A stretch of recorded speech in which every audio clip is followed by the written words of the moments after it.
2026 തമിഴ്നാട് നിയമസഭാ തെരഞ്ഞെടുപ്പിൽ തങ്ങളുടെ പാർട്ടി അധ്യക്ഷൻ വിജയെ മുഖ്യമന്ത്രി സ്ഥാനാർത്ഥിയായി പ്രഖ്യാപിച്ചുകൊണ്ട് തമിഴക വെട്രി കഴകം പ്രമേയം പാസാക്കിയിരിക്കുന്നു. വിജയുടെ നേതൃത്വത്തെ പിന്തുണയ്ക്കുവാൻ തയ്യാറുള്ള പാർട്ടികളെ സഖ്യത്തിലേക്ക് ക്ഷണിക്കുവാനും പാർട്ടി തീരുമാനിച്ചിരിക്കുന്നു. ഈ വ്യാഴാഴ്ച ചേർന്ന TVKയുടെ സംസ്ഥാന ഭാരവാഹികളുടെയും ജില്ലാ സെക്രട്ടറിമാരുടെയും യോഗത്തിലാണ് ഈ നിർണായക പ്രഖ്യാപനം നടത്തിയത്. അഴിമതി ആരോപിച്ചുകൊണ്ട് നിലവിലെ DMK സർക്കാരിനെ താഴെയിറക്കുവാനും പുതിയതും സമർത്ഥവുമായ തമിഴ്നാട് കെട്ടിപ്പടുക്കുവാനും പാർട്ടി പ്രമേയത്തിൽ പ്രതിജ്ഞയെടുത്തിട്ടുണ്ട്.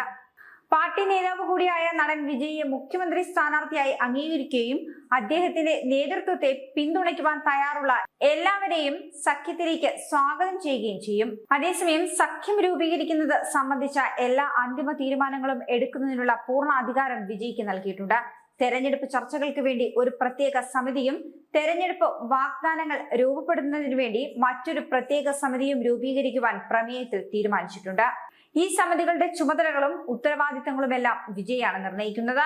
അതുപോലെ തന്നെ എതിരാളികളുടെ തെറ്റായ പ്രചാരണങ്ങളെയും ആരോപണങ്ങളെയും ചെറുക്കുന്നതിനു വേണ്ടി ശക്തമായ പ്രചാരണത്തിന് തുടക്കമിടാനും തമിഴക വെട്രി കഴകം പാർട്ടി തീരുമാനിച്ചിട്ടുണ്ട്.